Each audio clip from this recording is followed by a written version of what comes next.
Hey everybody, Jason here for RPGaDay 2018. Question number 8.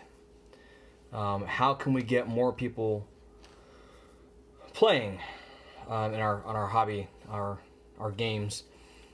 I think there's a few parts to this question. I don't think there's one definitive answer. And I think part of it is word of mouth. You've got to tell people that it exists and what you do and what you play and, you know, why you think it's fun. You've got to sell it. You've got to sell it, for one. 2, the game has to be accessible, I think. As I've gotten older, I find myself shying more and more away from games that are 400 pages to a book, 500 pages to a book, that's got a $50 or $60 price tag, things like that.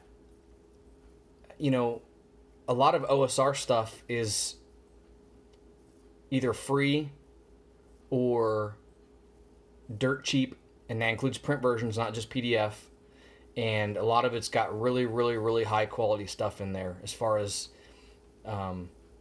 mechanics and flavor and things like that. But so I think price point is a big thing, but not only price point, ease of mechanics. You don't want something that's too complex. OSRs, I mean, I'm not trying to say OSR is the end all be all, but as a starting off point, I think it can be fantastic because there's just enough crunch to show that there's, I guess, options to play the characters you want to make, tell the stories you want to tell, but not overly complex systems that involve lots of math and subsystems and this and that and everything else. But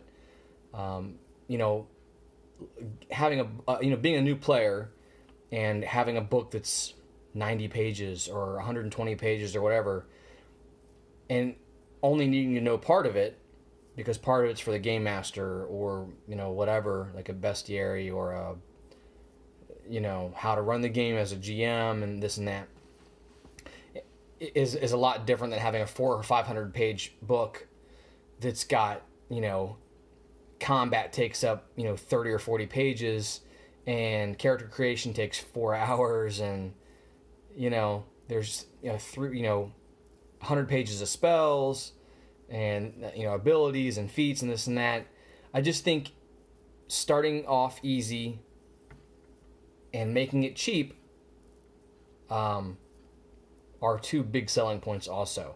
I can tell you how amazing, Edge of the Empire is, but, when you look at that book that costs $60 and then you see that it's, this thick, it can be a little intimidating, where a lot of us, at our age don't have time to devote to learning a 300 or 400 page rule book or have the funds to go out and drop $50 or $60 on a rule book plus dice, and things like that. So, that's big. If you've been around the hobby for a long time, like a lot of us have, that's a different story for a lot of reasons. But I think, word of mouth is important to sell it. And then price point and ease of play, ease of mechanics, things like that are the other biggest things. And word of mouth is very easy. You can tell your friends at work. You can post it on Facebook. You can just tell your group of friends, period, that non-work related friends, whatever. You can tell your friends that what you do and that it's fun and you can do all that. But buy-in is big for ease of play, mechanics, story, and things like that. So I think those are the biggest things. But anyway, I could go on and on and on about this, but that's the not so short and sweet of it. So hope everybody's having a good time with RPGaDay 2018, and see ya.